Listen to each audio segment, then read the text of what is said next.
Welcome. Dear Crafoord laureates, President of the Crafoord Foundation and members of the Crafoord family, ladies and gentlemen. Today we will listen to the prize lectures by this year's Crafoord laureates. The prize was first awarded in 1982, thanks to a donation in 1980 by Anna-Greta and Holger Crafoord to the Royal Academy of Sciences. Since then, the Crafoord Prize is awarded every year. Holger Crafoord was an industrialist and philanthropist based in Lund. He was born 1908 in Stockholm and studied at the Stockholm School of Economics. He then moved to Lund, where in 1964 he founded Gambro AB, where the techniques for the artificial kidney were developed. Anna-Greta Crafoord contributed to scientific and cultural life and set up a foundation for rheumatological work. The Crafoord Prize is given in different areas according to a rotating scheme. Year 1, Astronomy and Mathematics. Year 2, Geosciences. Year 3, Biosciences, with particular emphasis on ecology.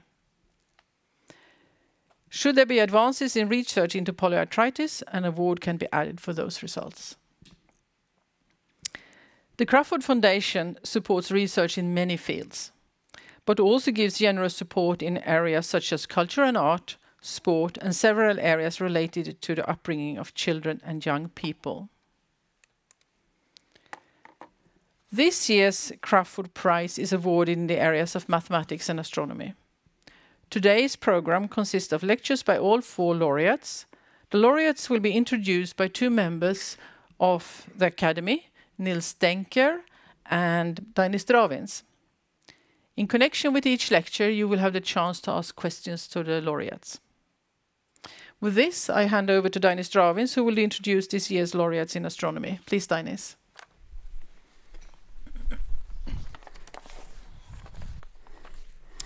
So, dear laureates, members of the Crafoord family and Crafoord Foundation, colleagues, ladies and gentlemen. So, this year's Crafoord Prizes, they celebrate the study of the interiors of astronomical objects. Astronomy, of course, has been looking at astronomical objects since times immemorial. But looking at objects means one was looking at the surfaces of things like the sun, the moon, the planets, or what have you. Now, this time it is studying the interior part of these objects. And the prizes are given to 3 of the people that developed this field: Conny Ayers from the Katholieke Universiteit Leuven, Jørgen Christensen Dalsgaard from Aarhus Universitet in Denmark, and Douglas Goff from the University of Cambridge in the United Kingdom. And they will tell you more about their respective fields soon. But before they do, I want to give a historical context, point out where in the development of astronomy these things developed. And like many things in astronomy, things started with the sun. In the 20th century, arguably the most important solar telescopes were those at Mount Wilson in California.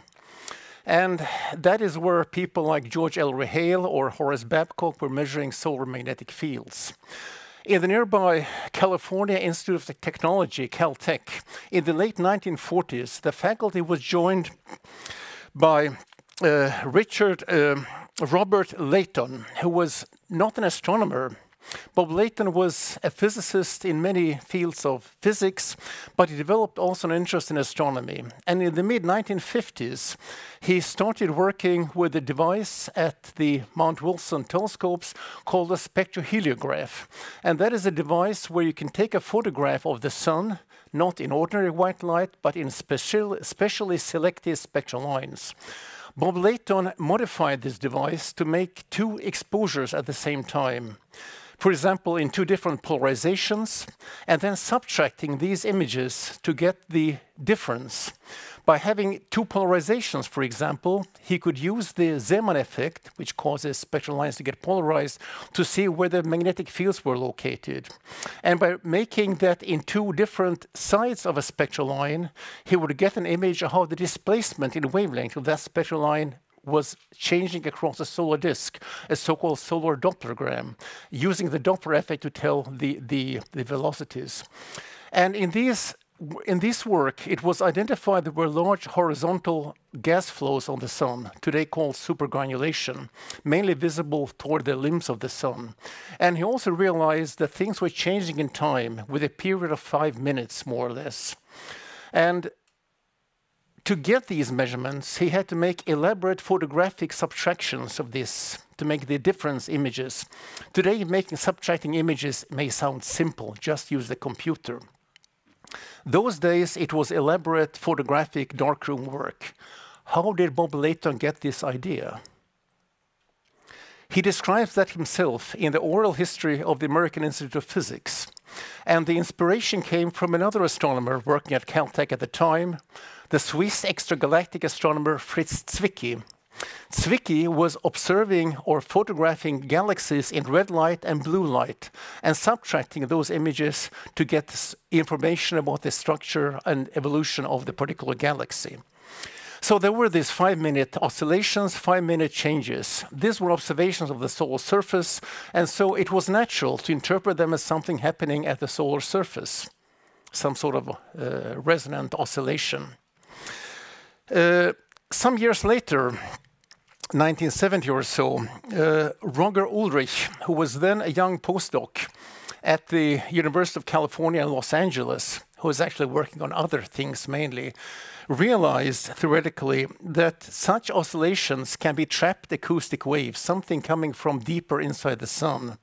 And if that would be the correct interpretation, a prediction was that there would be some very specific frequencies, special times of oscillation, and also connecting over specific distances on the sun. And in a way, that is a sort of key prediction of what has been later called solar seismology, helioseismology, stellar seismology, asteroseismology, that there would be some such specific connection between the frequencies and the spatial extent. But Bob Layton had never seen these things. Why not? Well, the understanding was that the reason that they did not see them at that time at Mount Wilson was that their time sequences were too short. They did not have sufficient length in their observations. And that breakthrough came roughly 1975, when the German astronomer Franz Ludwig Deubner could show there were patterns of systematic time variability and spatial structure to the solar oscillations. Incidentally, Franz Ludwig Deubner had seen the 5-minute oscillations already quite much earlier when working as a student with the German solar telescope at Scheinsland in Schwarzwald in the German Black Forest, but he did not dare to publish it. Of course, it takes some guts for a student if you see the sun shaking and then to report the sun is shaking and not my instrument. But so he never published it, but he realized later this other, say, large-scale connection. Also, there were a couple of Japanese theoreticians at the time, Ando and Nosaki, also were realizing this. So, following all this, it was realized to study these things, you need long time sequences to very precisely know the tune, the frequency of the oscillation, and ideally, these measurements should be made without interruption. And this then triggered various campaigns at exotic places like the geographical South Pole, telescopes at various places around the world to have these sequences. And somewhere from, say, having this realized, then there were developments. In particular, we have here Douglas Goff, Jürgen Christian Dalsgaard, who I saw have more than 50 joint publications, an impressive number. It was realized that these fluctuations could be seen also in the brightness of stars, and then people like Conny Aerts have been very instrumental in interpreting them to study the interior of stars, and you will hear more about this now shortly. Now, this were some words about the prehistory or the context. Can one speculate about the future? Well, only future will tell, but I noted a recent preprint of a paper predicting gravitational waves not gravity waves, which is something you will hear more about today, I guess. Gravitational waves are the ripples in space-time that could be generated by the oscillations, non-radial oscillations of neutron stars. Neutron stars are these extremely dense objects. And what would excite such oscillations would not be some sort of gas motions, because there is no gas there, but it would be stochastic infall of accreting material on their surfaces. Will we see this? Well, future will tell. But so after these introductory words, I think I will now hand over to Douglas Gough of the University of Cambridge to tell something about the mysteries of the inner parts of astronomical bodies. Please.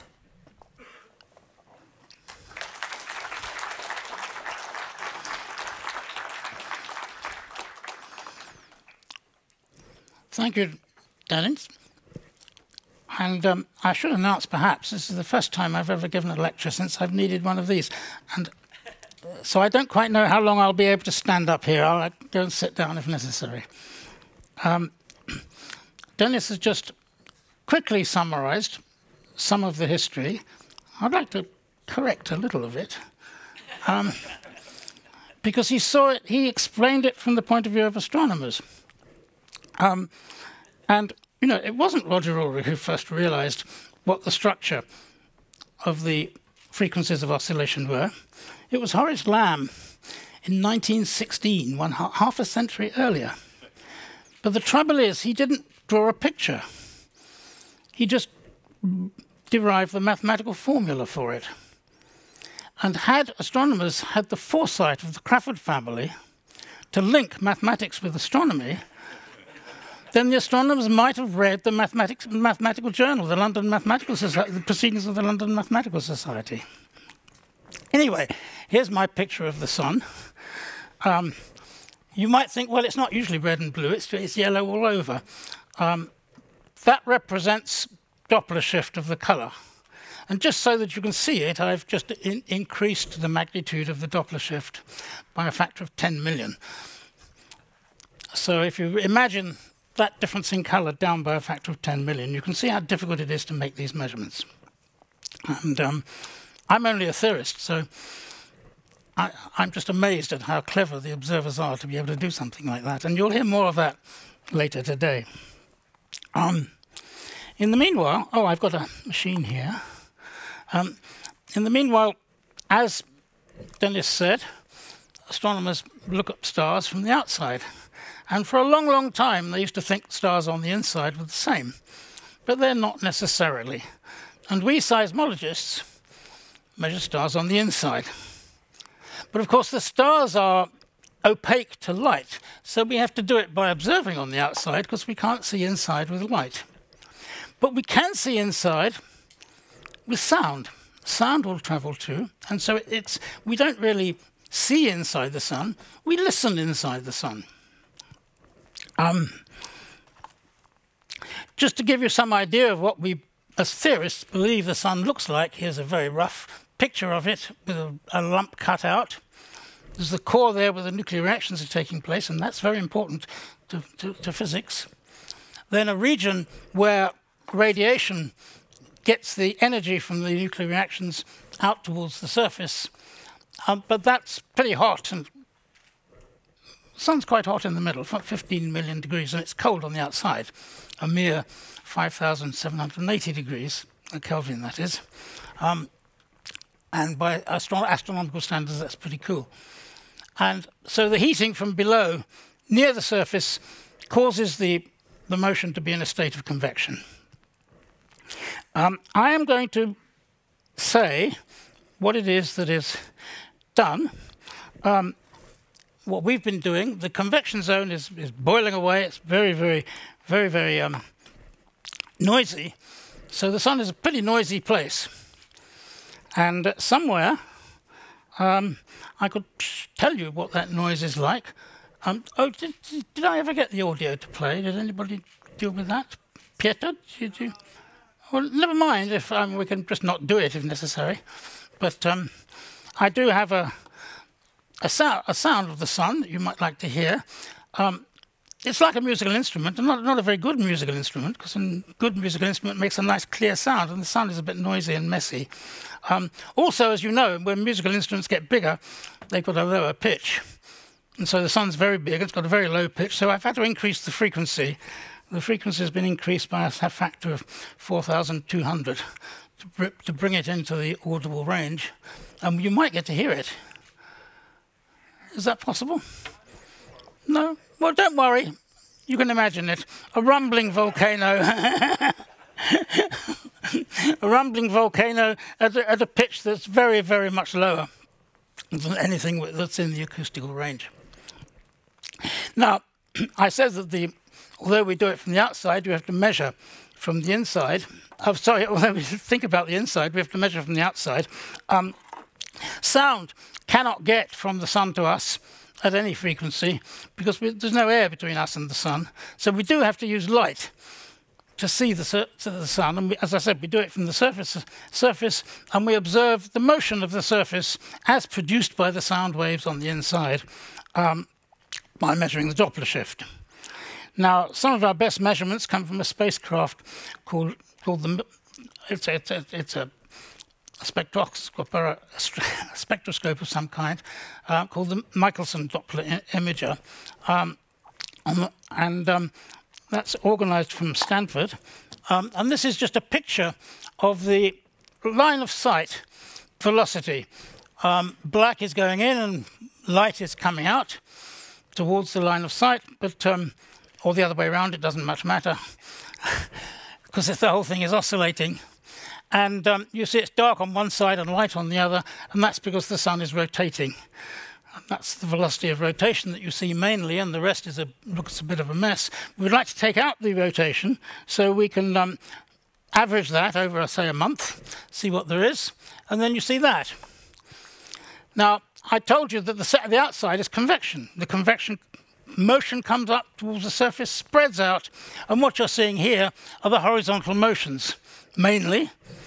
And so that's why there's not too much to see at the middle, because it's horizontal. And you see the horizontal motion near the edge because it's coming towards you or going away.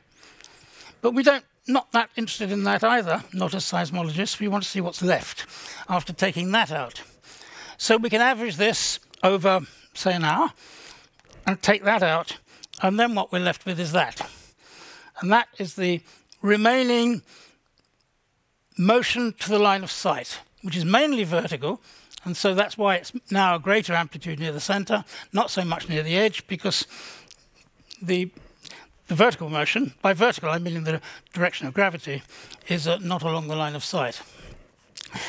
Those motions are like the motions in a musical instrument, but many more like actually the motions. If you left your jet aircraft in a hangar and turned on the engines without opening the door, you'd get a terrible noise inside, and that's what's happening inside the sun.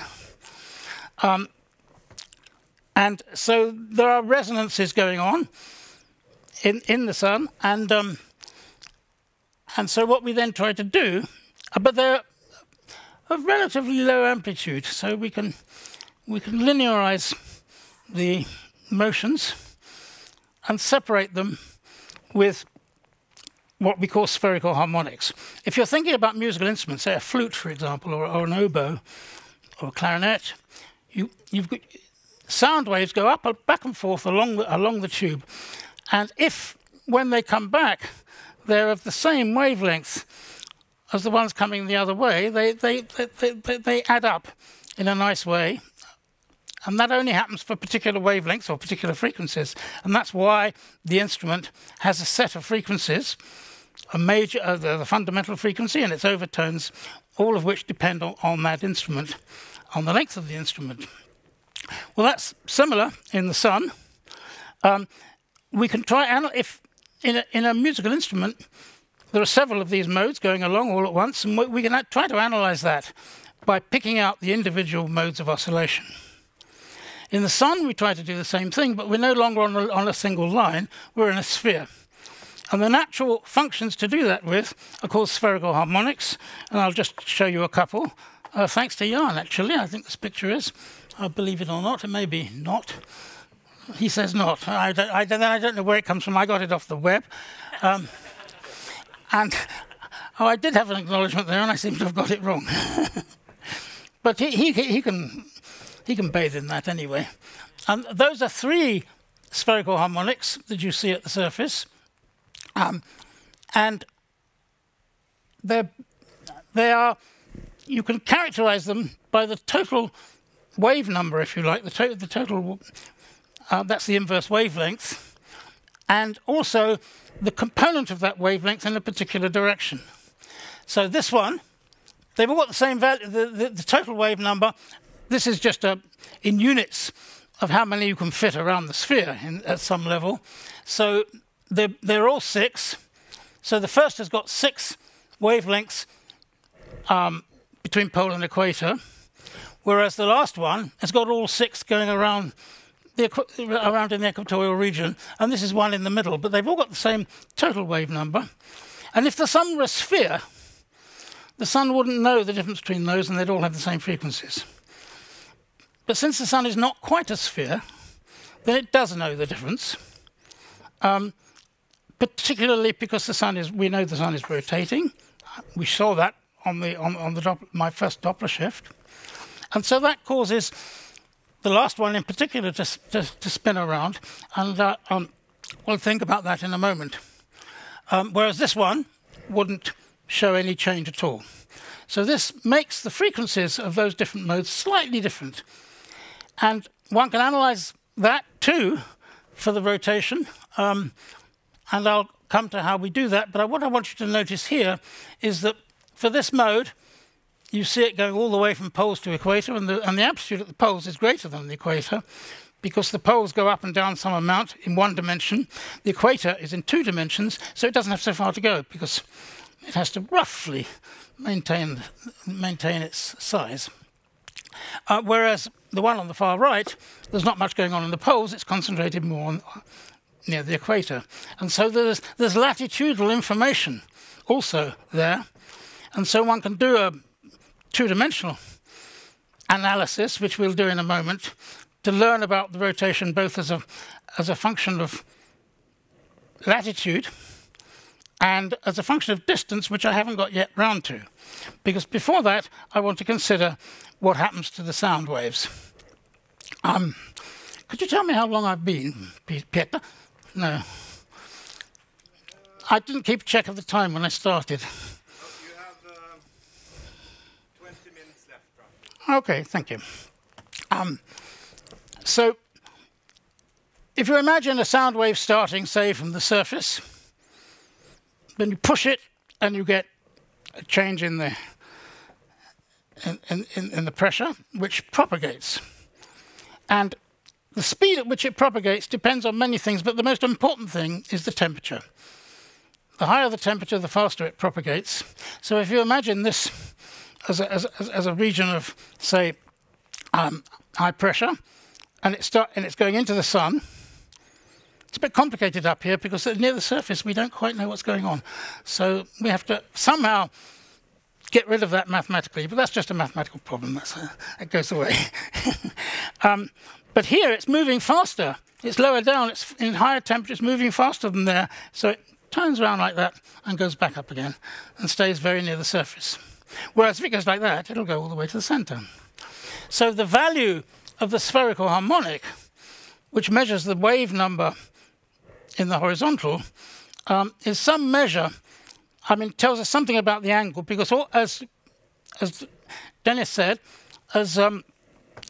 most of these waves have got roughly the same frequency, roughly a period of about 5 minutes. It ranges over a factor of 3 or 4, but the wave number goes over 1,000. So we can therefore think of mainly the wave number as one that says how far down the waves will penetrate. And here's a picture, again, kindly thanks to Jan, of several waves. The blue one is one that stays fairly near the surface. Then the lighter blue one, you see, the green one, sorry, goes down a bit farther. Then the lighter blue one goes a little bit deeper, and there's the red one, which goes as deep as they can go. All waves of any use avoid the very center. The reason for that is that they're really, I mean, that's the direction in which the wave is going. But what the sun is doing is filling that up with all curves like that you can think of, all added up all at once, fills the sun and gives the whole thing motion. And so you must really think of this as a tube of motion, of a tube going down. And that tube, the center of that tube, is being followed by these lines. And I want to think a moment about a tube you might imagine covered by the green and the blue. They come down. One goes to here, one goes to there, and there's this small region there where only the blue one goes, but the green one and the blue one both go near the surface. So if one were to know the structure of the sun from the surface to this circle, or it's really a sphere, of course, this green sphere, then one can calculate this, and one can calculate the blue one. And so one can calculate from that, if you straighten it out, it's like your oboe, you can calculate the frequency. And so you can calculate the frequency of the green one, but you can only calculate the frequency of the blue one if you were to know what's going on here. And if this was sufficiently small, then you can think of that as a constant temperature, which is slightly different from the rest. And so you can calculate the frequency in terms of everything you know to here, plus your unknown frequency, the unknown temperature there. But you measure the frequency, so you've now got a measure of the unknown temperature there. So that gives you the temperature here. I hope you followed that. And I hope you also understand that whatever you come to as a measure here depends on all the mistakes you made to get to there. And the deeper you go, the further you have to go through of deductions that you've already made that all contain mistakes. So I hope that makes you realize it gets harder and harder and harder to get set more and more close to the center of the sun. Now, if you imagine now I'm going to just take the blue and the green. They seem to have got different colors for good reason, but never mind.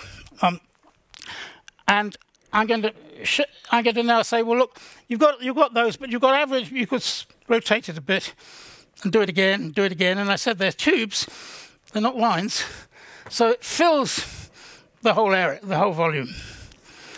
So if you do that, the shading tells you by how much the wave, how much time it spends in a particular region. Goes through fast where it's light and slow where it's dark. No, it's the other way around, sorry. So you only see it where, so you get information where it's light and dark. But you look at these two, which are with the green and the blue in the previous picture. And you could say, well, look, out here, where the motion is almost vertical, these have to be the same.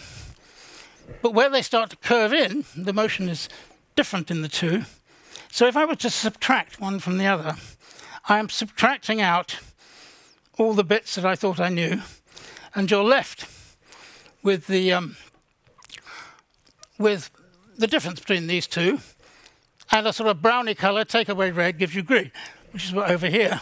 And you see that there's this ring, this bright ring, which tells you what's going on in terms of the sound speed, or the temperature, if you like, in that region. And by taking lots and lots of different things like that, and you take more than just two, of course, you take the whole limit of everything you know, you can isolate regions within the sun.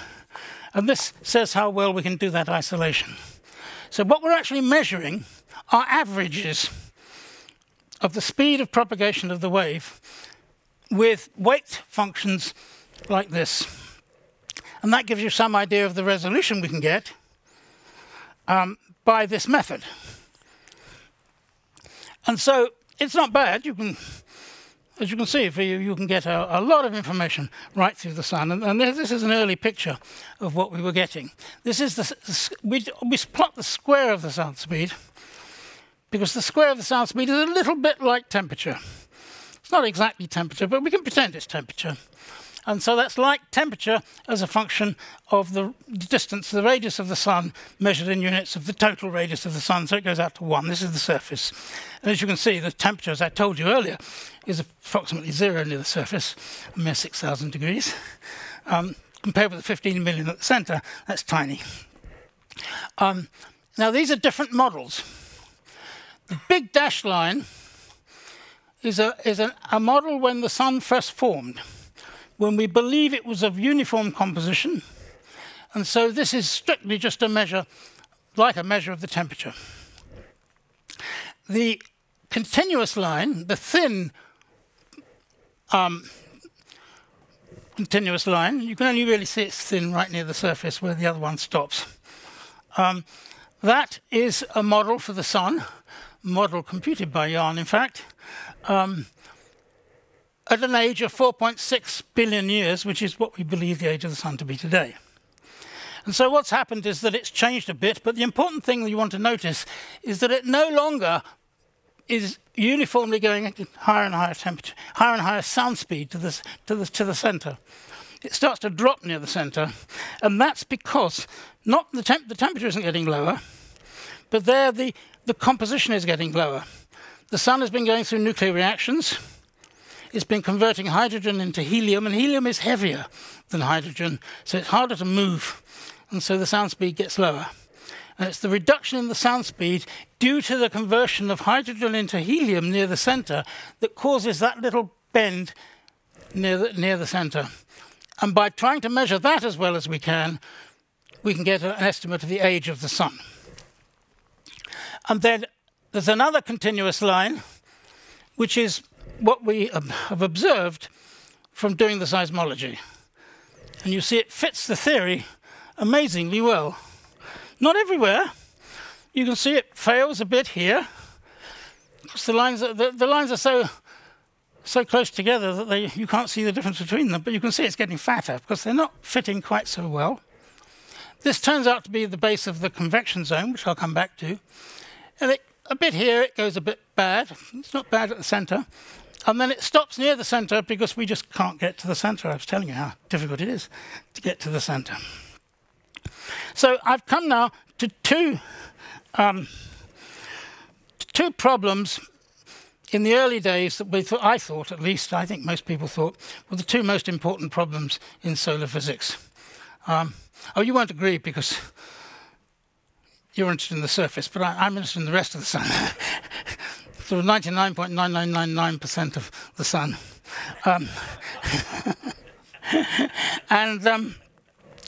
And so the two most important issues were two issues. There they are. One is the number of neutrinos that were being produced by the nuclear reactions in the center of the sun, because that was a direct measurement of the rate at which the nuclear reactions were going on. And that was an extremely important question. An even more important question, you might say, is an older question dating back to the beginning of the 20th century, and that is the gravitational field outside the sun that causes the motions of planets, mainly in those days. And general relativity, Einstein's theory of general relativity, explained why, for example, the motion of Mercury was different from what Newtonian physics had predicted. And the theory of general relativity actually got the right number very accurately, provided the sun is a perfect sphere. But as I've told you, the sun is not a perfect sphere, it's rotating. And if it's rotating fast, I'll tell you what fast means in a minute, that could upset the test of general relativity. So this was an extremely important thing to know how the sun was rotating through right through to the center, where the mass is causing the gravitational potential. So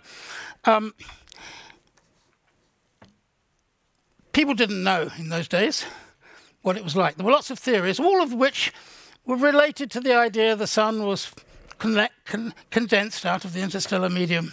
As it condensed, it probably tried to conserve its angular momentum and started to spin up. And there were all sorts of ideas about how fast the center of the sun was spinning. And the period varied from a few times the surface rotation to, well, almost infinity. A man called Bob Dickey wanted it to have a period of rotation of about 2 days in the center. There were some that thought it was even faster. So it was very important now to get some idea of how the sun was rotating. Now you can hear the rotation, I mean you can see the rotation, and I explained to you when you saw those spherical harmonics, when you think of, oh, okay,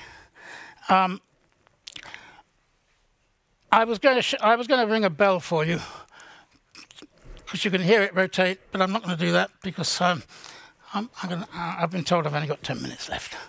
Oh, so that was showing you how that would happen. You see the rotation of the waves going around the equator, or the one on the right. That shows up as two waves propagating in opposite directions at slightly different speeds, and so when you add them all up, they precess around, and they go around almost at the speed of the sun, not quite. As the Coriolis force mentioned earlier, that changes, it'll precess relative to the sun, but we can work that out. That's fairly straightforward mathematics. And so, again, from using the methods of inference, by looking at the effects of different waves that penetrate different distances, one can attempt to get the rotation of the inside of the sun. It's a much harder measurement because you're only measuring a very tiny effect, the tiny effect on the frequencies due to the rotation, which is absolutely minute. But anyway, it's roughly 1/10,000th of the other waves, of the frequencies of the other waves. So it's a very difficult measurement, but it can be done, but not as well. So this was the first three-dimensional picture that came out from the first good three-dimensional picture that came out. Red is fast and blue is slow, and we've known from the surface that the equator rotates faster than the poles, and you can see, and this line here is the base of the convection zone. So you see that the convection zone is rotating fast at the equator and slow at the poles, not exactly uniformly with depth, but roughly. And but then deeper down, it's almost uniform. This is hardly changing, and this red here is probably measurement error. It's not significant. So to a first approximation, it sees that the inside of the sun, but originally we could only go that far. It seemed that the sun was not rotating very fast deep inside. This is actually a picture of the rotation speed as a function of radius at different latitudes. So you see at the equator it's fast, at the pole it's slow, but deep down it's something like that, roughly constant down to half the solar radius. So is it constant all the way? Well, the point is we should now ask, how sensitive is the distortion of the gravitational field? How sensitive is that to the rotation at different depths? Because as you go down into the sun, the density gets higher, so it has a bigger effect, until you get close to the inside, where the centrifugal force isn't so great, because it's not so far away, and it drops down again. And so here's a picture. It's the setting sun at the back, because the setting sun looks oblate. But this is a curve. That curve is the sensitivity of different regions of the sun to the rotation rate. So you have to take the rotation rate that you measure and multiply it by that white curve. And you see that dominates out near the base of the convection zone. Much of it is above 0.5. So the uncertainty of what's going on deeper down is not so important. Here's another picture, a later picture, which was like the one you saw in red, but goes deeper down. And you see it is extending almost constantly down to a radius of a bit above 0.2. and then the errors get very large and we just don't know what's going on. But by the time it gets that low, if I go back again, at 0.2, there's very little. It's going to be it's very uncertain, but it's multiplied by a very small number, so it really doesn't affect it too much. So we are able to calculate what's called the gravitational quadrupole moment. That's if you were to expand the gravitational potential in spherical harmonics, the first harmonic that matters, they're all even because we believe the sun is even from north to south. But I didn't point out, but according to the seismology, we actually measure the average of the north and south. So if it's not even, by the methods that I've explained to you, you can't even do it. So we'll assume that that's the case. And then I can now go on. The coefficient of the quadrupole term is here. Now it's in funny units. It's in units of 1/10,000,000th. So the sun is very, very nearly spherical. Deviates by that much from 1/10 times 1/10,000,000th. Why do I use those strange units? Because I made a mistake in preparing the slide. And I did have a new one, but it didn't get put on the system. So okay. I just see what I was about to say. I did write a new one here, but it doesn't show up so much. That's what it really is. It's got the 10,000,000th in there. Oh, that's right. I couldn't make it white. I'm not an expert at this. You're better than me. So, okay.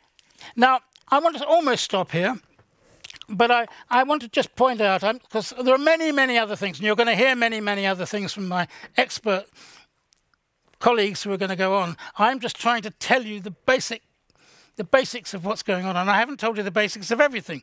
Just some of it to give you some flavour of what's happening, because they're going to go through so fast you have trouble keeping up with them, I think. At least I do. So I just want to say, look, why have we done all this? Well, it takes observational care, which I didn't write down, but we'll learn that with Connie. Then mathematical care to do all these analyses that I've been describing. I mean, the mathematics is a bit complicated at times, and you have to do it very carefully. And then you want some physical intuition, because you want to make deductions about what's really going on. We don't just want to measure things, we want to know why. What are we going to learn? We want to learn things about the sun.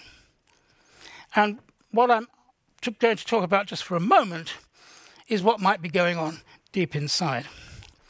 Now, we've got the sun rotating and the convection zone on the outside rotating at a different rate. And the junction between them, well, it's almost discontinuous. We don't know, we can't see exactly, but it's closer than we can resolve by these techniques. So let's try to think what happens. Let's do some physics, some simple physics. Now this is the picture of a teacup. I didn't draw the handle, but you can imagine the handle doesn't matter as far as this is concerned. And this is a fluid that I imagine to have stirred up to rotate. And so, because the centrifugal force tries to push the fluid out, but the walls of the teacup stop it going and push back. So the pressure's higher on the outside than the inside. And so because the pressure's higher, the surface goes up, and that's why the surface isn't flat. It's higher at the edges than the inside. But then, of course, although it's rotating, so the red arrows are the centrifugal force, although it's rotating, it doesn't rotate at the edges of the cup because the cup's not rotating. And more importantly, it turns out, it doesn't rotate at the bottom because the bottom isn't rotating. So the bottom is not, let's just think of the bottom, it's not rotating, but the pressure is high here and low there, because of the centrifugal force pushing it out here. And so that causes a flow in from the outside to the inside. And that's why, for those of you that break the tea bag, the tea leaves all go to the center of the cup. This was first, it was first recognized by a man called Ekman who was a Scandinavian, but not Swedish. So there's a thin layer here, which is called the Ekman layer. Now, if you're an astronomer, certainly if you were the kind of astronomer that was thinking about the rotation in the days before we measured it, you would say, what's the average viscosity of the sun? Then take the square of the typical radius, divide it by the viscosity, and that would give you a time scale, which would cause the T to slow down. Well, if you work that out, you get half an hour. Anybody who's stirred a cup of tea knows it slows down much faster than in half an hour. But if you take into account the Ekman layer, which is very thin, it's really the friction at the bottom that causes it to slow down. The T comes in, goes up there, now it's hardly moving, and spreads out, conserving its angular momentum, and slows down. So there's essentially no viscosity in the middle. It's angular momentum conservation that slows it down due to the fact that it's spreading apart. And it turns out that when you do the calculations, you end up with a timescale that is the geometrical mean of the one I just told you, half an hour, and the time it takes to stir it, which is perhaps half a second. And the geometrical mean of half an hour and half a second is half a minute. It's about what it takes. It's the right answer. So that's what you should be doing. So I want finally to just point out one further thing that Dennis was mentioning, magnetic fields and how important that is. I haven't talked about that. That's just it's another story. Just let me say that if the sun started out, which we believe, with a tangled magnetic field, that would have decayed, tried to decay all but the most obvious, the biggest scale. That hasn't had time to decay yet. So in the interior, you would expect a sort of big dipole field, just like the field around a bar magnet. And people naturally try to line up the field with the rotation. But is that what you ought to do? So supposing it started out that way, then if you take into account what the teacup is doing, then the T inside this turbulence causes a rigidity, well, not quite a rigidity, but it's almost a rigidity of a differential motion. And that's going to stay like that because it's a timescale of a month. Whereas the timescale of this sun is billions of years. So there's nothing going on here compared with up there. That rules the roost up there. So this was like the T, and it's rotating slowly. And so there'll be motion coming down from up there and then coming along here, just like the Ekman circulation, causing a flow from the pole to the equator. Near the equator, it's the other way around. The equator is going quite fast, so that's like a teacup in reverse. Instead, you'd have to put a stationary cup of tea on a turntable, gramophone turntable, and turn it around. It goes the other way. So you get flow this way.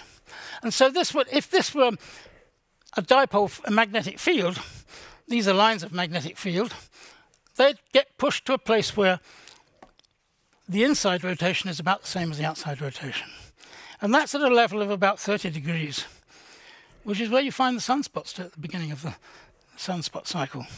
Perhaps it's an accident. Now, the sunspots are produced by motion in the convection zone that's very strong, and it's on a small scale, it produces sunspots. Whereas there's perhaps a large-scale magnetic field that stays just here. That field goes out into the interstellar medium, between to the Earth, and it affects the geomagnetic field because it affects the Earth's magnetic field. And the geomagnetic field has been looked at for a long time now, and the fluctuations have been seen, and they meet the solar cycle, and they're random. Roughly 11 years, but they're random, and the statistical analysis suggested they really are random.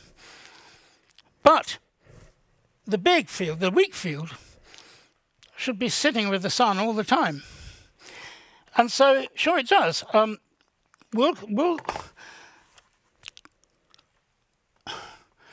John Wilcox and Oh, I forgot his name. Oh. Pardon? No. Scandinavian. Svalgård. Oh, Svalgård in Danish. Svalgård, I think, in Swedish. Analysed the geomagnetic field over more than half a century. And the colouring there is how strong the geomagnetic field is. And the major things are a thing related to the sunspot cycle, and that's the strongest one. But if you actually line it up like this, with a period of 11 years, then over half a century you can draw a line through there that it looks as though there is something. These lines there maintain a phase. And if they're maintaining that phase, that is a measure of the internal rotation of the sun to a degree which is far more accurate than what we seismologists can do. And that, I can put it on the picture we saw before, is the dashed line, and it actually agrees with the seismology, but to a much higher precision. And so that's a non-seismological result that has only come about from the physical intuition that we've got from doing a seismological analysis. And so that's pushing seismology beyond the mere seismology, but the science from which seismology comes. And so let me tell you, the rotation of the core, if that number there is more accurate, it's a number in nanohertz, or if you like, a period, which is more accurate than you can get from just looking at the solar cycle. And it's either a more accurate measurement of the rotation of the sun or something quite different, because you have to believe the story I've given you. But in any case, that ends up with this value for the gravitational quadrupole moment. And I think I did not tell you, when I'd mentioned it before, that this is consistent with general relativity. So all these other people that have come up with alternative ideas, there's no evidence for it at all. I want just to finish, you're going to stop me, just to say that, you know, we scientists do this stuff, but we have families. And the families tell me, at least mine does, that they suffered from it, because you're not always paying attention to them, but you're paying attention to the family. And so I want to say thank you to my dear wife, sitting over there, Roseanne, my 4 children, Russell, Julian, Heidi and Kim, and my grandchildren, 2 of whom are here looking after me because I need this walking stick and some shoulders to lean after. Thank you.